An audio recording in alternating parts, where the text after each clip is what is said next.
Bonjour à toutes et à tous, je m'appelle Hermeline Laval, j'ai 23 ans et je suis conseillère en banque. J'ai été élue Reine de Cœur France 2020 samedi dernier. Alors j'ai été attirée par le concours Reine de Cœur France car on doit défendre un projet tout au long de l'année. Donc c'est le côté caritatif qui m'a intéressée et qui a fait que je me suis inscrite au concours. Alors oui, c'est un rêve de petite fille forcément d'être élue, en plus d'être couronnée par Madame de Fontenay. Alors là, par rapport à Reine de Cœur France, donc, il faut déjà s'inscrire avant au régional, pardon. Donc c'était Reine de Cœur Lorraine pour moi puisque j'habite en Lorraine. Donc ensuite on passe le concours et le couronnement et après on est sélectionné pour représenter notre région au concours Reine de Cœur France. Alors ça fait un peu bizarre on va dire au début parce que depuis hier matin je vois ma tête un peu partout sur Facebook. Mais c'est aussi pour toutes les associations que je me suis présentée à Reine de Cœur France. Donc c'est aussi pour eux et je suis très contente aussi. Ça a été une semaine de préparation avant avec le comité Reine de Cœur France. Donc on a fait à Montlouis dans le sud. Donc il y a eu beaucoup de stress, mais on avait les équipes pour nous aider à déstresser, à nous rassurer.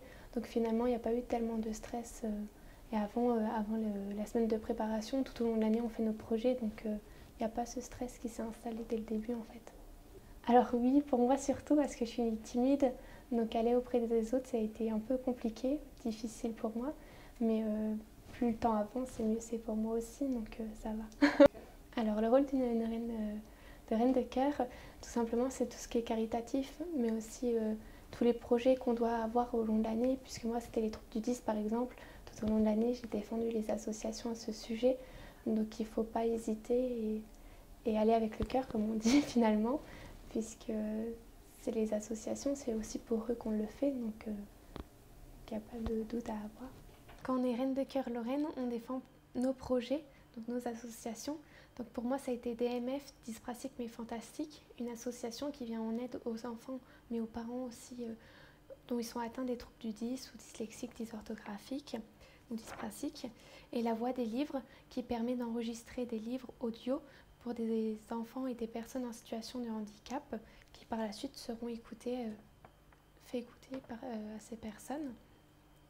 Le comité Reine de Cœur défend principalement le CEW, donc Cosmetic Executive Women, qui vient en aide, donc il fait des soins esthétiques auprès des personnes hospitalisées en cancérologie. Donc chaque Reine de Cœur défend ses projets, ses causes dans sa région, mais défend aussi le CEW. Alors justement, j'interviens à l'EHPAD Les Coquelicots ici à Talange, donc pour faire des activités, parce qu'ils se retrouvent bien souvent tout seuls, même si les animatrices sont là pour les aider et faire des activités avec eux.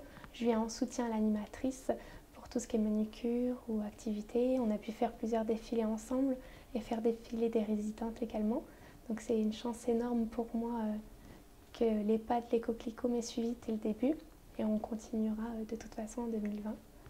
Il ne faut pas hésiter à s'inscrire au concours Reine de Cœur Lorraine et si des personnes veulent des renseignements, ils ont juste à venir sur nos pages Facebook, soit Reine de Cœur Lorraine officielle, soit sur ma page Reine de Cœur France 2020 maintenant, Hermeline Reine de Cœur France 2020 pour avoir plus de renseignements.